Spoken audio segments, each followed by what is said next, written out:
It's my feel-good breakfast show.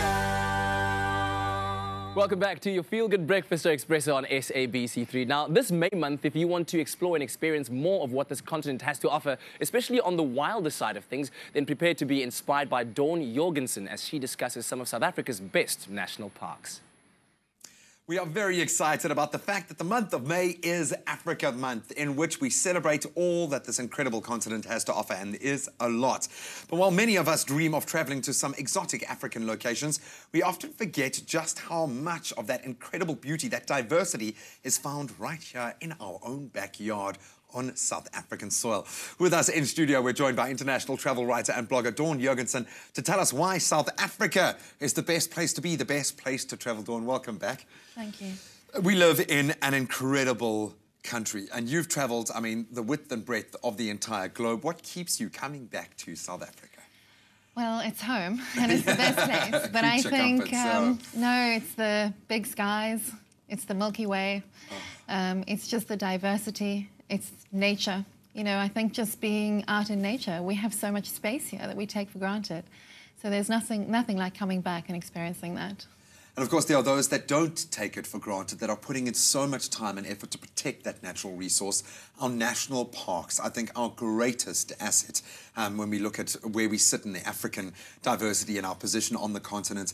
That has to be one of your favourite places to go. Yes, I can't encourage people enough. I think we all have these grand ideas about what we should be doing, or we should be going to private game reserves. You know, there's a place for that, but there are 22 national parks in our country, which can all be found on the SANParks website, and they offer anything and everything that we would hope to find about the natural wonders and the wildlife that South Africa has to offer.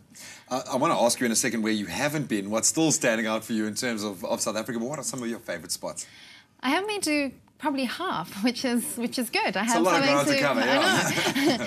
I think one of my absolute favourites is Golden Gate National Park. That I grew up in the Free State, and my childhood memories are very much embedded in that area. We used to go there a lot for weekends, and it's incredibly beautiful. So definitely Golden Gate if you're travelling between. I can reiterate, yeah. And then Bontebok National Park for the great work that they've done and just the great walking trails that they offer. Mountain Zebra National Park, also one of my great experiences there. You can do cheetah tracking. They've reintroduced lion. There are also endangered rhino.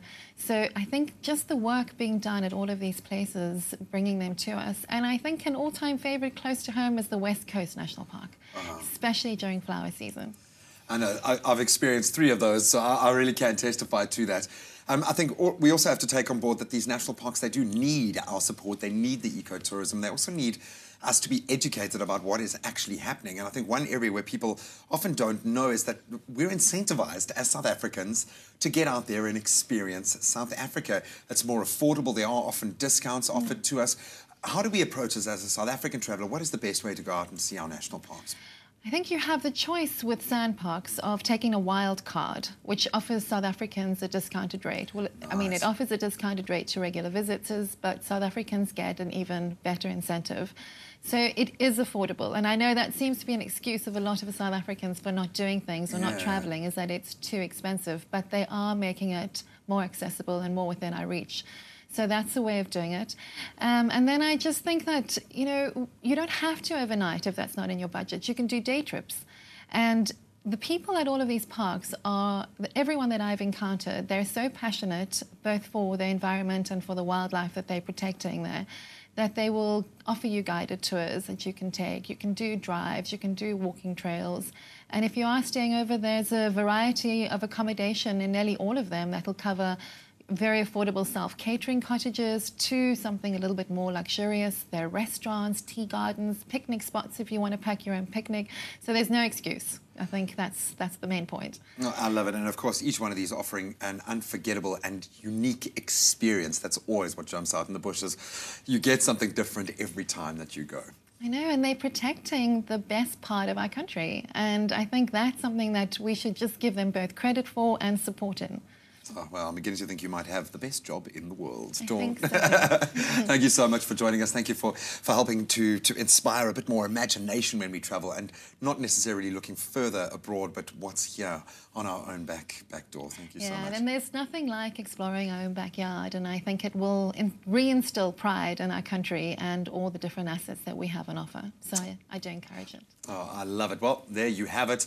No need to jump on a plane and fly across the planet and tackle that exchange rate between the rand and the pound. Just get yourself a wild card and discover what our great outdoors here in South Africa has to offer.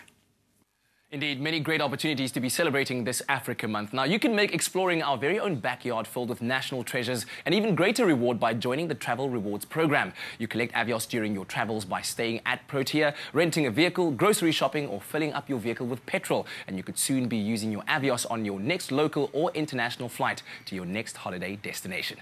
All right, now it's time for us to get the culinary hotline warmed up on 083-913-3728. But in Zola, which one came first, the egg or the chicken?